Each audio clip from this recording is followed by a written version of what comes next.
Welcome to The Explainer. Okay, I am absolutely thrilled to have you here today. We are breaking down a fascinating source that dives into something so many of us struggle with, the completely exhausting emotional weight of being the nice person. We're going to completely dismantle some ingrained habits, and we're doing it using lessons from, well, a pretty unexpected mentor. Okay, let's dive right into this. Are you tired of being the nice person? Seriously. It's a heavy question, isn't it? The source material kicks things off by validating a feeling that honestly so many of us have: emotional exhaustion.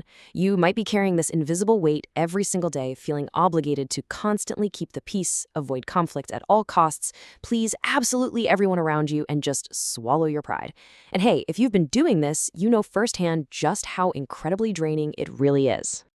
Section 1. The Nice Person Trap.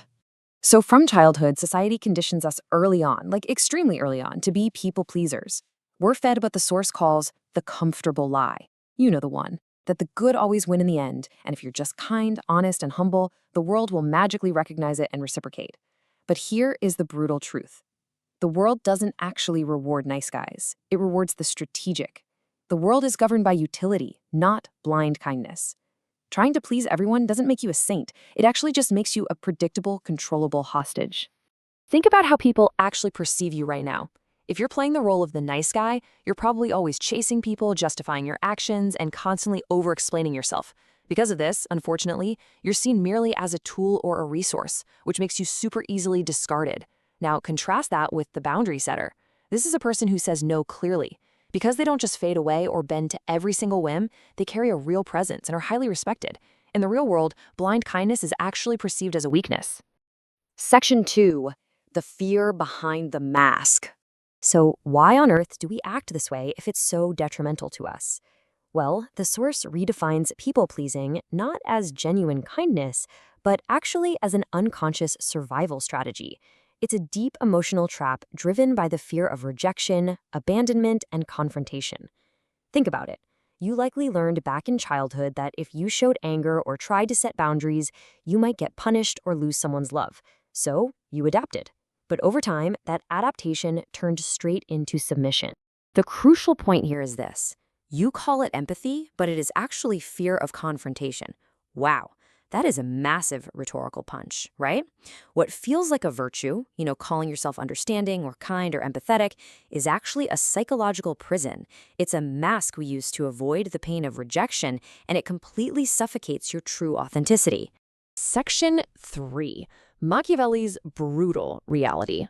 To find a way out of this trap, the source introduces a pretty unexpected mentor, Niccolò Machiavelli. He reveals how power and human nature actually work in practice. He said, "Everyone sees what you appear to be, but few feel what you really are." Machiavelli understood something profound here. People do not magically see your pure internal intentions. They react to your appearance, your image, and your impact. You can have the absolute most generous heart in the world, but if you appear weak, you are going to be treated as weak.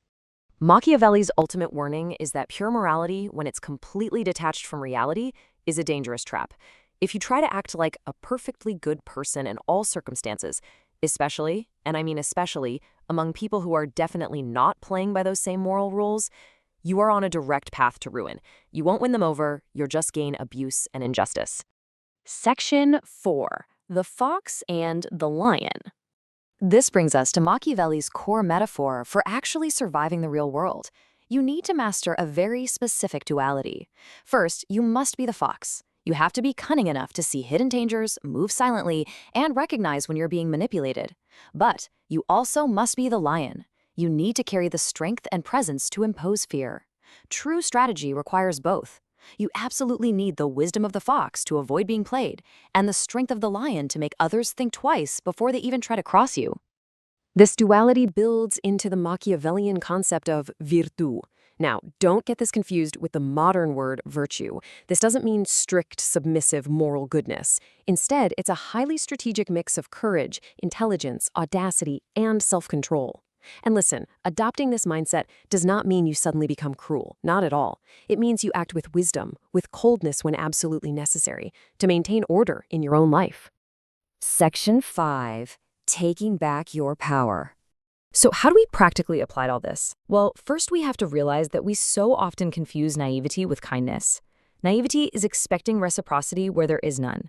It's accepting breadcrumbs, and frankly, it's hiding cowardice behind the guise of virtue. It's giving your absolute best to people who have literally nothing to offer you in return. True kindness, on the other hand, is firm. It knows exactly how to say no, and crucially, it has the self-respect to just walk away. To help you transition into full authenticity, the source lays out 4 practical steps. Step 1, recognize that your voice matters. Speaking up is about dignity, not selfishness. Step 2, practice saying no. Just practice it. Step 3, observe who is bothered by your change. Pay close attention because those are the exact people who are relying on your submission. And step 4, prioritize authenticity over the totally impossible task of trying to be understood by everyone. Let's focus on step 2 for just a second. Why does saying a calm, firm no work so incredibly well? Well, it clearly communicates your limits. It stops exploitation dead in its tracks. It asserts your dignity. It breaks all those invisible pacts that allowed people to use you in the first place. And ultimately, saying no acts like a filter. It filters out the users and earns you true, lasting respect. As we pull all of this together, the main takeaway of this entire explainer is simply this. The world respects those who respect themselves. You have got to stop asking for permission to exist. Your kindness needs to be an intentional choice, not some heavy collar around your neck keeping you tied to everyone else's expectations. I want to wrap up with this final, incredibly powerful thought from the source material. Do you want to be loved, or do you want to be free? Just let that sink in for a moment. It challenges literally everything we've been taught about what it means to be a good person. Think deeply about that as you rethink your own boundaries. Thank you so much for exploring this with me today on The Explainer, and I'll catch you next time.